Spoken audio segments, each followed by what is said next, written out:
Some of you were here last Sunday when we pulled some people from the balcony down before the service. Abe was preaching, so I was the one in charge. And I didn't have my glasses on, and when we pulled them down, I basically said, look, no excuses, come on down to the front. I realized that they were my friends from the Department of Corrections.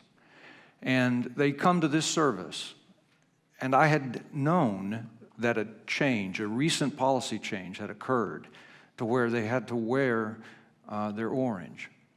And so when I saw them down to the front in their orange, during the song service, I went over and spoke to each of them, and this was the way the conversation went. Guys, I'm sorry, I didn't realize that y'all were in the balcony and so on in your orange. Thanks for coming down. It means a lot to me.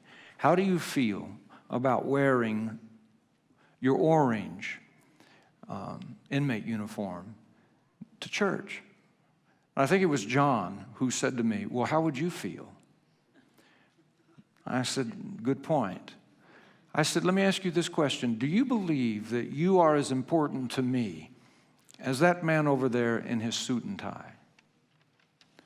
And a couple of them said, well, yeah, we do, because we've been coming to Emmanuel, and we know the message that you give.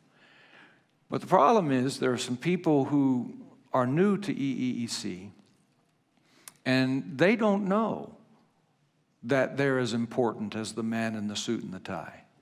And when we invite them to come, now that they have to wear orange, we're not sure that they will come. I said, well, let me ask you a question. What if I wore orange to preach?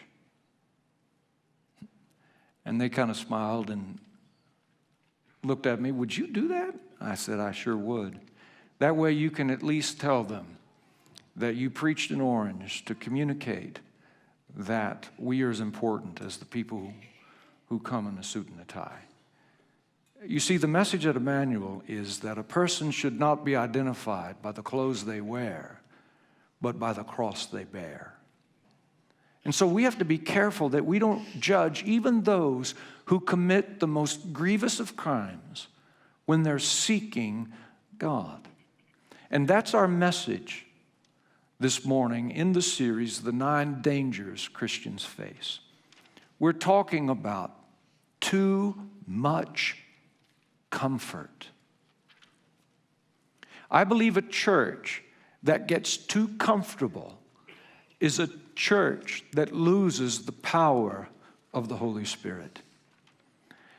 And as I thought about coming this morning and teaching here in my DOC outfit, let me tell you guys, thank you for being here.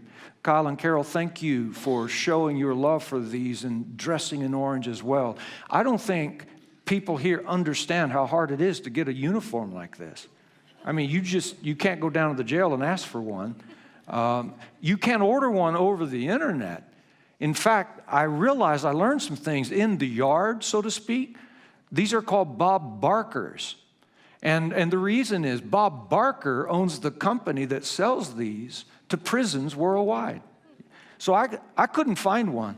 The folks here in Garfield County were super helpful. They loved the idea of me preaching in this. They just didn't want to be responsible in giving me Bob Barker's, okay? So I called Bob Barker's company and talked to the sweet gal on the phone and told her I needed, a uniform.